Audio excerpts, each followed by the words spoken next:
ಮುಖ್ಯಮಂತ್ರಿ ಆಗಬೇಕು ಅನ್ನುವಂಥ ಚರ್ಚೆ ನಡೀತಾ ಇದೆ. ಈಗ ಸತೀಶ್ ಜಾರಕಿಹೊಳಿ ಅವರು CM ರೇಸ್ನಲ್ಲಿ ಇದ್ದಾರೆ. ಈ ವಿಚಾರವಾಗಿ ಸ್ವಾಮೀಜಿಯಾಗಿ ನೀವು ನಿಮ್ಮ ಸಮಾಜದ ಪರವಾಗಿ ಏನು ಆಗ್ತಾ ಇದೆ?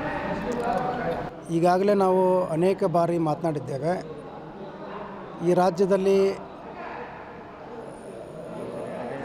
ಸಾಮಾಜಿಕವಾಗಿ ಸಮಾಜದ ಮುಖ್ಯವಾಹಿನಿಯಿಂದ ದೂರ ಇರತಕ್ಕಂಥ ಅನೇಕ ಸಮುದಾಯಗಳಿಗೆ ಡಾಕ್ಟರ್ ಬಾಬಾ ಸಾಹೇಬ್ ಅಂಬೇಡ್ಕರ್ ಅವರು 224 ಕಾನ್ಸ್ಟಿಟ್ಯೂನ್ಸಿಯಲ್ಲಿ 51 ಅಸೆಂಬ್ಲಿ ಕ್ಷೇತ್ರ ನಿಗದಿ ಮಾಡಿದ್ದಾರೆ, 7 ಪಾರ್ಲಿಮೆಂಟ್ ಕ್ಷೇತ್ರ ನಿಗದಿ ಮಾಡಿದ್ದಾರೆ. ಕಾರಣ ಏನಪ್ಪ ಅಂತ ಹೇಳಿದ್ರೆ, ಈ ರಾಜ್ಯದ 151 ಸಮುದಾಯಗಳು, ಇವತ್ತೇನು ನಾವು SC/ST ಸಮುದಾಯ ಅಂತ ಕರಿತೀವಿ, ದಲಿತ ಸಮುದಾಯ ಅಂತ ಏನು ಕರಿತೀವಿ, ಬಹುತೇಕ ಈ ಸಮುದಾಯಗಳು ಸಮಾಜದ ಮುಖ್ಯವಾಹಿನಿಯಿಂದ ದೂರ ಉಳಿದ ಕಾರಣಕ್ಕೋಸ್ಕರ ಡಾಕ್ಟರ್ ಬಾಬಾ ಸಾಹೇಬ್ ಅಂಬೇಡ್ಕರ್ ರಾಜಕೀಯ ಪ್ರಾತಿನಿಧ್ಯವನ್ನು ಕೊಟ್ಟಿದ್ದಾರೆ. ಸ್ವತಂತ್ರ ಬಂದು 78 ವರ್ಷ ಆಗಿದೆ. ಹಾಗಾಗಿ ನಾವು ಸಹ ಅನೇಕ ಬಾರಿ ತಮ್ಮ ಮಾಧ್ಯಮದ ಮೂಲಕವಾಗಿ ನಾವು ಒತ್ತಾಯವನ್ನು ಮಾಡಿದ್ದೇವೆ. ಈ ರಾಜ್ಯದಲ್ಲಿ ಯಾರಾದರೂ ದಲಿತ ಸಮುದಾಯದ ನಾಯಕರನ್ನು ಮುಖ್ಯಮಂತ್ರಿ ಮಾಡಬೇಕು ಅಂಥೇಳಿ ನಮ್ಮ ಅಪೇಕ್ಷೆ ಇದ್ದೇವೆ. ನಮ್ಮ ಸಮುದಾಯದ ಬೇಡಿಕೆಯೂ ಕೂಡ ಇರ್ತಕ್ಕಂಥದ್ದು. ಹಾಗಾಗಿ ನಾವು ಹೈಕಮಾಂಡ್ಗೆ ಈ ಮೂಲಕವಾಗಿ ಒತ್ತಾಯವನ್ನು ಮಾಡ್ತಾಯಿದ್ದೇವೆ. ಬಹುತೇಕ ಸಿದ್ದರಾಮಯ್ಯವರು ಮುಂದುವರೆದ್ರೆ ನಮ್ಮದೇನು ಅಭ್ಯಂತರ ಇಲ್ಲ. ಒಂದು ವೇಳೆ ಬದಲಾವಣೆ ಮಾಡುವಂಥ ಸಂದರ್ಭ ಬಂದರೆ ದಲಿತರನ್ನ ಮುಖ್ಯಮಂತ್ರಿ ಮಾಡಬೇಕು ಅಂತೇಳಿ ನಾವು ಒತ್ತಾಯ ಮಾಡ್ತಾಯಿದ್ದೇವೆ. ಸತೀಶ್ ಜಾರಕಿಹೊಳಿ ಅವರು ಮುಂಚೂಣಿಯಲ್ಲಿದ್ದಾರೆ. ಈಗ ದಲಿತರಂದಾಗ ಎಲ್ಲರೂ ಬಂತು. ಸತೀಶ್ ಜಾರಕಿಹೊಳಿ ಹೌದು, ಅವ್ರ ಹೆಸರು ಕೂಡ ಇರ್ತಕ್ಕಂಥದ್ದು. ಯಾಕಂದ್ರೆ ಓದಲೆಲ್ಲ ಮುಂದಿನ CM ಅಂತ ಘೋಷಣೆ ಮಾಡ್ತಾ ಇದ್ದಾರೆ, ಅದಕ್ಕೆ ಈಗಾಗಲೇ ನಾವು ಬಾಗಲಕೋಟೆ ಮತ್ತು ಅನೇಕ ಬಾರಿ ಹೇಳಿದ್ದೀವಿ, ಸನ್ಮಾನ್ಯ ಸತೀಶ್ ಜಾರಕಿಹೊಳಿ ಕೂಡ ಈ ರಾಜ್ಯದ ಮುಖ್ಯಮಂತ್ರಿ ಆಗಬೇಕು. ಆ ಎಲ್ಲ ಎಬಿಲಿಟಿ, ಕ್ವಾಲಿಟಿ ಮತ್ತು ಕಮ್ಯುನಿಕೇಷನ್ನು ಎಲ್ಲರನ್ನ ತೆಗೆದುಕೊಂಡು ಹೋಗುವಂಥ ಸಾಮರ್ಥ್ಯ ಅವ್ರಿಗಿರೋದ್ರಿಂದ, ನಾಯಕತ್ವ ಇರೋದ್ರಿಂದ ಅವರು ಕೂಡ ಮುಖ್ಯಮಂತ್ರಿ ಆಗಬೇಕು ಅಂತೇಳಿ ನಾವು ಒತ್ತಾಯ ಮಾಡ್ತಾಯಿದ್ದೇವೆ ಹೈಕಮಾಂಡ್. ಭಾಳಷ್ಟು ಕಡೆ ಅವರು ಸತೀಶ್ ಜಾರಕಿಹೊಳಿ ಕೇಳಿದಾಗ ನಮ್ಮ ಟಾರ್ಗೆಟ್ ಏನಿದ್ರು 2028 ಅಂತ ಹೇಳ್ತಿದ್ದಾರೆ ಅವರು. ಬಟ್ ಸಮಸ್ಯೆ ಏನಂತ ಹೇಳಿದರೆ, ಈಗಿನ CM ರೇಸ್ನಿಂದ ಅವರು ದೂರ ಸರಿದಂಗೆ ಆಗಿದೆ. ಮುಂದೆ ಆದರೂ ಅವ್ರಿಗೆ ಅವಕಾಶ ಸಿಗಬೇಕಾದ್ರೆ ಪಕ್ಷದ ಸಾರಥ್ಯ ಸಿಗಬೇಕಂತ ಅನಿಸುತ್ತಾ ಅಂತ ಅವರು ಹಂಗೆ ಹೇಳೋದು ಸರಿ ಇದೆ. ಆದರೆ ನಮ್ಮ ಎಲ್ಲ ಸಮುದಾಯಗಳ ಬೇಡಿಕೆ ಏನಪ್ಪ ಅಂದರೆ ಅಂಥವ್ರು ಮುಖ್ಯಮಂತ್ರಿ ಆಗಬೇಕು ಅನ್ನುವಂಥದ್ದು ನಮ್ಮ ಬೇಡಿಕೆ. ಅಲ್ಲ, ಸಂಘಟನೆ ಸಾರಥ್ಯದ ನೋಡಿದಾಗ ನನಗೆ KPCC ಉದ್ಯೋಗ ಅವ್ರದ್ದು ಅಧ್ಯಕ್ಷ ಉದ್ಯೋಗ ಹೆಸರು ಕೇಳಿ ಅವಕಾಶ ಮಾಡಿಕೊಡ್ಲಿ ಅಂತ ನಾವು ಕೂಡ ತಮ್ಮ ಮಾಧ್ಯಮದ ಮೂಲಕ ಒತ್ತಾಯ ಅವಕಾಶ ಮಾಡಿಕೊಡ್ರಿ ಅಂತ ಒತ್ತಾಯ ಮಾಡ್ತೀವಿ. KPCC ಉದ್ಯೋಗ ಹುದ್ದೆಗೂ ಕೂಡ ಅವ್ರಿಗೆ ಅವಕಾಶ ಮಾಡಿಕೊಡ್ಲಿ ಅಂತೇಳಿ ತಮ್ಮ ಮಾಧ್ಯಮದ ಮೂಲಕವೇ ನಾವು ಹೈಕಮಾಂಡಿಗೆ ಒತ್ತಾಯ ಮಾಡ್ತಾಯಿದ್ದೀವಿ. ಅದರ ಮತ್ತು ಭಾಳಷ್ಟು ಕಡೆ ಅವರು ಹೇಳ್ತಿದ್ರು, ಒಂದಿಷ್ಟು ಸಂದರ್ಭದಲ್ಲಿ ಬೇಜಾರು ಕೂಡ ಮಾಡ್ಕೊಂಡಿದ್ರು.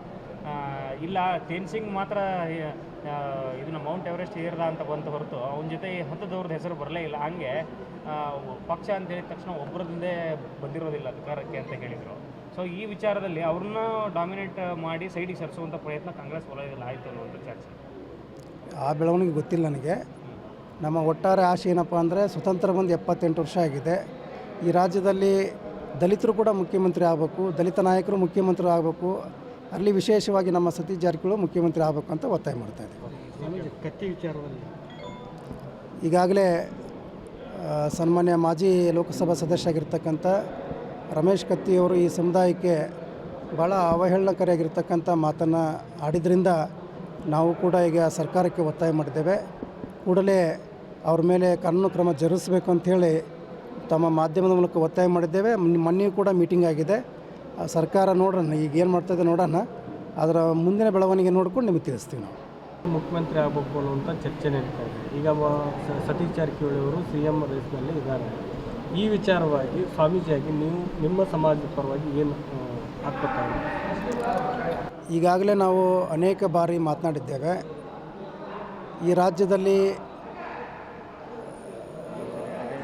ಸಾಮಾಜಿಕವಾಗಿ ಸಮಾಜದ ಮುಖ್ಯವಾಹಿನಿಯಿಂದ ದೂರ ಇರತಕ್ಕಂಥ ಅನೇಕ ಸಮುದಾಯಗಳಿಗೆ ಡಾಕ್ಟರ್ ಬಾಬಾ ಸಾಹೇಬ್ ಅಂಬೇಡ್ಕರ್ ಅವರು 224 ಕಾನ್ಸ್ಟಿಟ್ಯೂನ್ಸಿಯಲ್ಲಿ 51 ಅಸೆಂಬ್ಲಿ ಕ್ಷೇತ್ರ ನಿಗದಿ ಮಾಡಿದ್ದಾರೆ, 7 ಪಾರ್ಲಿಮೆಂಟ್ ಕ್ಷೇತ್ರ ನಿಗದಿ ಮಾಡಿದ್ದಾರೆ.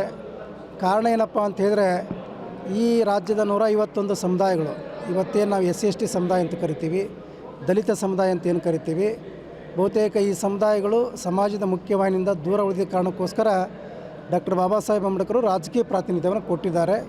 ಸ್ವತಂತ್ರ ಬಂದು 78 ವರ್ಷ ಆಗಿದೆ. ಹಾಗಾಗಿ ನಾವು ಸಹ ಅನೇಕ ಬಾರಿ ತಮ್ಮ ಮಾಧ್ಯಮದ ಮೂಲಕವಾಗಿ ನಾವು ಒತ್ತಾಯವನ್ನು ಮಾಡಿದ್ದೇವೆ.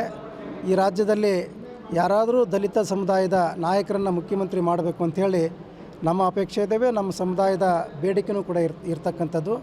ಹಾಗಾಗಿ ನಾವು ಹೈಕಮಾಂಡ್ಗೆ ಈ ಮೂಲಕವಾಗಿ ಒತ್ತಾಯವನ್ನು ಮಾಡ್ತಾ ಇದ್ದೇವೆ. ಬಹುತೇಕ ಸಿದ್ದರಾಮಯ್ಯವರು ಮುಂದುವರೆದ್ರೆ ನಮ್ಮದೇನು ಅಭ್ಯಂತರ ಇಲ್ಲ.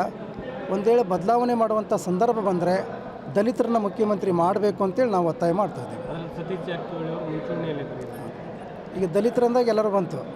ಸತೀಶ್ ಜಾರಕಿಹೊಳಿ ಹೌದು, ಅವ್ರ ಹೆಸರು ಕೂಡ ಇರ್ತಕ್ಕಂಥದ್ದು. ಯಾಕಂದ್ರೆ ಓದಲೆಲ್ಲ ಮುಂದಿನ CM ಅಂತ ಘೋಷಣೆ ಮಾಡ್ತಾ ಇದ್ದಾರೆ, ಅದಕ್ಕೆ ಕೇಳಿದೆ. ಈಗಾಗಲೇ ನಾವು ಬಾಗಲಕೋಟೆ ಮತ್ತು ಅನೇಕ ಬಾರಿ ಹೇಳಿದ್ದೀವಿ, ಸನ್ಮಾನ್ಯ ಸತೀಶ್ ಜಾರಕಿಹೊಳಿ ಕೂಡ ಈ ರಾಜ್ಯದ ಮುಖ್ಯಮಂತ್ರಿ ಆಗಬೇಕು. ಆ ಎಲ್ಲ ಎಬಿಲಿಟಿ, ಕ್ವಾಲಿಟಿ ಮತ್ತು ಕಮ್ಯುನಿಕೇಷನ್ನು ಎಲ್ಲರನ್ನ ತೆಗೆದುಕೊಂಡು ಹೋಗುವಂಥ ಸಾಮರ್ಥ್ಯ ಅವ್ರಿಗಿರೋದ್ರಿಂದ, ನಾಯಕತ್ವ ಇರೋದ್ರಿಂದ ಅವರು ಕೂಡ ಮುಖ್ಯಮಂತ್ರಿ ಆಗಬೇಕು ಅಂತೇಳಿ ನಾವು ಒತ್ತಾಯ ಮಾಡ್ತಾ ಇದ್ದೇವೆ ಹೈಕಮಾಂಡ್. ಈಗ ಭಾಳಷ್ಟು ಕಡೆ ಅವರು ಸತೀಶ್ ಜಾರಕಿಹೊಳಿ ಕೇಳಿದಾಗ ನಮ್ಮ ಟಾರ್ಗೆಟ್ ಏನಿದ್ರು 2028 ಅಂತ ಹೇಳ್ತಿದ್ದಾರೆ ಅವರು. ಬಟ್ ಸಮಸ್ಯೆ ಏನಂತ ಹೇಳಿದರೆ ಈಗಿನ CM ರೇಸ್ನಿಂದ ಅವರು ದೂರ ಸರಿದಂಗೆ ಆಗಿದೆ. ಮುಂದೆ ಆದರೂ ಅವ್ರಿಗೆ ಅವಕಾಶ ಸಿಗಬೇಕಾದ್ರೆ ಪಕ್ಷದ ಸಾರಥ್ಯ ಸಿಗಬೇಕಂತ ಅನಿಸುತ್ತಾ ಅಂತ ಅವರು ಹಂಗೆ ಹೇಳೋದು ಸರಿ ಇದೆ. ಆದರೆ ನಮ್ಮ ಎಲ್ಲ ಸಮುದಾಯಗಳ ಬೇಡಿಕೆ ಏನಪ್ಪ ಅಂದರೆ ಅಂಥವ್ರು ಮುಖ್ಯಮಂತ್ರಿ ಆಗಬೇಕು ಅನ್ನುವಂಥದ್ದು ನಮ್ಮ ಬೇಡಿಕೆ. ಅಲ್ಲ, ಸಂಘಟನೆ ಸಾರಥ್ಯದ ನೋಡೋದಾದ್ರೆ ಅಂದರೆ KPCC ಹುದ್ದೆಗೂ ಅವ್ರದ್ದು ಅಧ್ಯಕ್ಷ ಹುದ್ದೆಗೂ ಹೆಸರು ಕೇಳಿದ್ರು. ಅವಕಾಶ ಮಾಡಿಕೊಡ್ಲಿ ಅಂತ ನಾವು ಕೂಡ ತಮ್ಮ ಮಾಧ್ಯಮದ ಮೂಲಕ ಒತ್ತಾಯ ಅವಕಾಶ ಮಾಡಿಕೊಡ್ರಿ ಅಂತ ಒತ್ತಾಯ ಮಾಡ್ತೀವಿ. KPCC ಹುದ್ದೆಗೆ ಹುದ್ದೆಗೂ ಕೂಡ ಅವ್ರಿಗೆ ಅವಕಾಶ ಮಾಡಿಕೊಡ್ಲಿ ಅಂತೇಳಿ ತಮ್ಮ ಮಾಧ್ಯಮದ ಮೂಲಕವೇ ನಾವು ಹೈಕಮಾಂಡಿಗೆ ಒತ್ತಾಯ ಮಾಡ್ತಾ ಇದ್ದೀವಿ. ಅದರ ಮತ್ತು ಭಾಳಷ್ಟು ಕಡೆ ಅವರು ಹೇಳ್ತಿದ್ರು, ಒಂದಿಷ್ಟು ಸಂದರ್ಭದಲ್ಲಿ ಬೇಜಾರು ಕೂಡ ಮಾಡ್ಕೊಂಡಿದ್ರು. ಇಲ್ಲ ತೇನ್ಸಿಂಗ್ ಮಾತ್ರ ಇದನ್ನ ಮೌಂಟ್ ಎವರೆಸ್ಟ್ ಏರ್ದ ಅಂತ ಬಂತ ಹೊರತು ಅವನ ಜೊತೆ ಹತ್ತದವ್ರದ್ದು ಹೆಸರು ಬರಲೇ ಇಲ್ಲ. ಹಂಗೆ ಪಕ್ಷ ಅಂತ ಹೇಳಿದ ತಕ್ಷಣ ಒಬ್ಬರದಿಂದೇ ಬಂದಿರೋದಿಲ್ಲ ಅಧಿಕಾರಕ್ಕೆ ಅಂತ ಹೇಳಿದರು. ಸೊ ಈ ವಿಚಾರದಲ್ಲಿ ಅವ್ರನ್ನ ಡಾಮಿನೇಟ್ ಮಾಡಿ ಸೈಡಿಗೆ ಸರಿಸುವಂಥ ಪ್ರಯತ್ನ ಕಾಂಗ್ರೆಸ್ ವಲಯದಲ್ಲಿ ಆಯಿತು ಅನ್ನುವಂಥ ಚರ್ಚೆ. ಆ ಬೆಳವಣಿಗೆ ಗೊತ್ತಿಲ್ಲ ನನಗೆ. ನಮ್ಮ ಒಟ್ಟಾರೆ ಆಶೆ ಏನಪ್ಪ ಅಂದರೆ ಸ್ವತಂತ್ರ ಬಂದು 78 ವರ್ಷ ಆಗಿದೆ. ಈ ರಾಜ್ಯದಲ್ಲಿ ದಲಿತರು ಕೂಡ ಮುಖ್ಯಮಂತ್ರಿ ಆಗಬೇಕು, ದಲಿತ ನಾಯಕರು ಮುಖ್ಯಮಂತ್ರಿ ಆಗಬೇಕು, ಅಲ್ಲಿ ವಿಶೇಷವಾಗಿ ನಮ್ಮ ಸತೀಶ್ ಜಾರಕಿಹೊಳಿ ಮುಖ್ಯಮಂತ್ರಿ ಆಗಬೇಕು ಅಂತ ಒತ್ತಾಯ ಮಾಡ್ತಾ ಇದ್ದೀವಿ. ಕತ್ತಿ ವಿಚಾರದಲ್ಲಿ ಈಗಾಗಲೇ ಸನ್ಮಾನ್ಯ ಮಾಜಿ ಲೋಕಸಭಾ ಸದಸ್ಯ ಆಗಿರ್ತಕ್ಕಂಥ ರಮೇಶ್ ಕತ್ತಿಯವರು ಈ ಸಮುದಾಯಕ್ಕೆ ಭಾಳ ಅವಹೇಳನಕಾರಿಯಾಗಿರ್ತಕ್ಕಂಥ ಮಾತನ್ನು ಆಡಿದ್ರಿಂದ ನಾವು ಕೂಡ ಈಗ ಸರ್ಕಾರಕ್ಕೆ ಒತ್ತಾಯ ಮಾಡಿದ್ದೇವೆ. ಕೂಡಲೇ ಅವ್ರ ಮೇಲೆ ಕಾನೂನು ಕ್ರಮ ಜರುಗಿಸಬೇಕು ಅಂಥೇಳಿ ತಮ್ಮ ಮಾಧ್ಯಮದ ಮೂಲಕ ಒತ್ತಾಯ ಮಾಡಿದ್ದೇವೆ. ಮೊನ್ನೆಯೂ ಕೂಡ ಮೀಟಿಂಗ್ ಆಗಿದೆ. ಸರ್ಕಾರ ನೋಡೋಣ ಈಗ ಏನು ಮಾಡ್ತಾಯಿದೆ ನೋಡೋಣ, ಅದರ ಮುಂದಿನ ಬೆಳವಣಿಗೆ ನೋಡ್ಕೊಂಡು ನಿಮಗೆ ತಿಳಿಸ್ತೀವಿ ನಾವು.